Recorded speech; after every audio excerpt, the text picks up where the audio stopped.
Hi everyone, Miss Jensen here, and today you're going to be completing the Pendulum Virtual Lab. And what you're going to do in the slideshow is just simply follow the link to this page, which is the PHET colorado.edu sim page, and you're going to come up with this Pendulum Lab, and you're going to have the intro tab, an energy tab, and a lab tab. You're going to click on the lab tab. Kind of funny that it rhymes. Now, there are a couple things once you get to this point right here, you don't need to worry about doing anything with this stuff right here, the velocity, acceleration, and energy graph. But you do need to have the period timer on, because what you're going to be doing is your objective today is going to be to perform a series of experiments to determine how different variables affect the period of a pendulum. And the period of a pendulum is this. Now, a pendulum is anything that has a string or a wire and a weight on the end. And when it's suspended from a point and dropped, it will swing back and forth. So this is how a pendulum works. Now, the period of a pendulum is the amount of time it takes for a weight to go there and back again, there and back again, there and back again. So the there and back again is called the period of the pendulum. Now, you're going to be dealing with some variables. And a variable is any factor that can be manipulated, controlled, or measured in a scientific experiment. So in the Pendulum Lab, these are the variables that can be changed, or the factors that can be changed in the experiment. We can change the length of the pendulum. This is one of the variables that can be changed. We can change the mass, or you probably are familiar with this as being weight of the pendulum. Now, mass and weight are two different things, but they are related. So the mass is basically the weight at this point.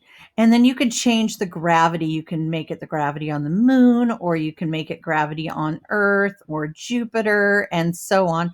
Or you can customize your gravity. You could have no gravity, or you can have, a lot of gravity. So either one of those you can complete. So now also you have friction. Now friction, you can have a lot of friction or you can have no friction. Now what friction is as the pendulum swings back and forth, if there is air, it'll encounter air resistance, or it'll basically be anytime you are moving something through air, you're going to have some friction from the air that will slow the object down. So that is another variable that we're going to keep the same. Now there is another variable here which we want to keep constant, and that is the angle. The drop, I always call it the drop height or the drop angle. So we can drop from 90 degrees, or you can drop from 70 degrees, or you can drop from 50 degrees, and so on. So these are all examples of variables. Now, the variable that we purposely are going to manipulate or change is known as the independent variable.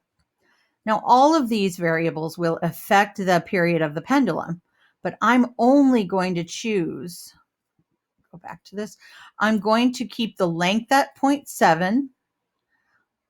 I'm going to be changing the mass of the pendulum in this demonstration experiment.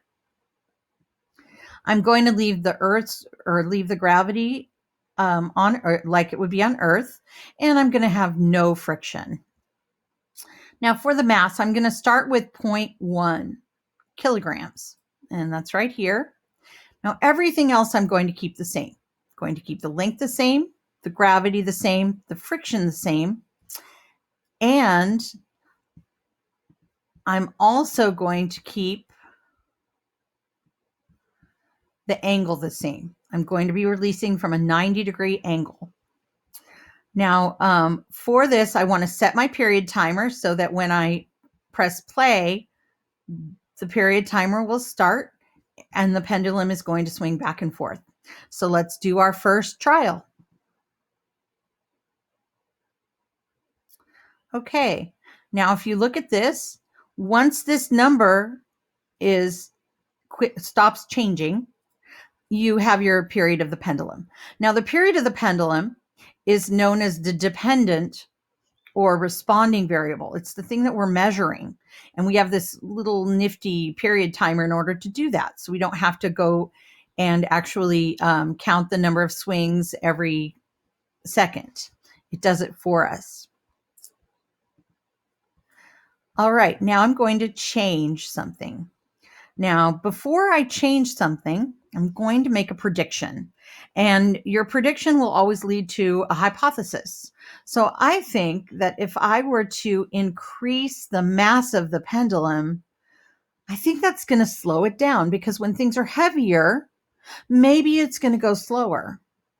So what I'm going to do is I'm going to, instead of 0.1 kilograms, I'm going to increase this up to 0.5 kilograms, and I'm going to see what happens. Now, in order for this to be a very controlled experiment, I have to keep all of the other variables exactly the same. So I have to keep the length the same at 0.70, gravity 9.81 meters per second squared, which is the gravitational pull on Earth, and the friction is none. I also have to put this up at 90 degrees. Oops, just stop that. I need to make sure this is at 90 degrees. And then I can press play and start the experiment. Okay, now here's the period of the pendulum. At first it was 0.1 and I got 1.9811. I increased it to 0.5, but this period of the pendulum didn't increase. It's still 1.9811 seconds. That's very curious to me. And it makes me think, well, maybe I should try, increasing it a little bit more. I'm going to increase it up to 90 and see what happens. And so I'm going to put that at 90-degree angle, and I'm going to do another test. And it looks like the period of the pendulum, 1.9811, it stays the same. So even though I'm increasing the mass, it looks like increasing the mass doesn't affect the period of the pendulum. So my initial hypothesis was that if I increase the mass of the pendulum, then the the period of the pendulum, it should have decreased, because I thought it would go slower, but it doesn't. It stays exactly the same. Now I'm going to go ahead and do one last test to make sure that my data is correct, now I can make a prediction during this test. I could say, well, according to all what's been happening, the pattern that I've been seeing, even if I increase it to 1.5, it's going to stay the same as it's always been. So let's go ahead and find out.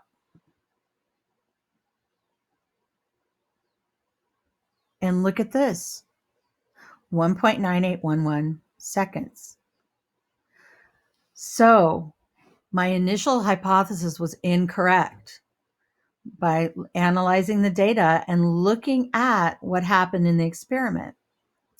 Now what I would do is I would revise my hypothesis. I would say, if the mass of the pendulum increases, then there will be no change in the period of the pendulum. And I would repeat the experiment and share my data with everyone else. Now what you're going to do, you're going to be completing an experiment that where you're going to choose a different variable to test. So you're going to change, and I would suggest changing the length and then choose either gravity, friction, or the drop angle for your second one. So if you choose length, you're going to be changing the length of the pendulum. Now, mass, you're going to keep that the same at 1. Keep it 9.81 for Earth and friction as none. And then you're going to be varying the length of the string to see what happens to the period of the pendulum. Now, before you do that, you're going to need to form a hypothesis.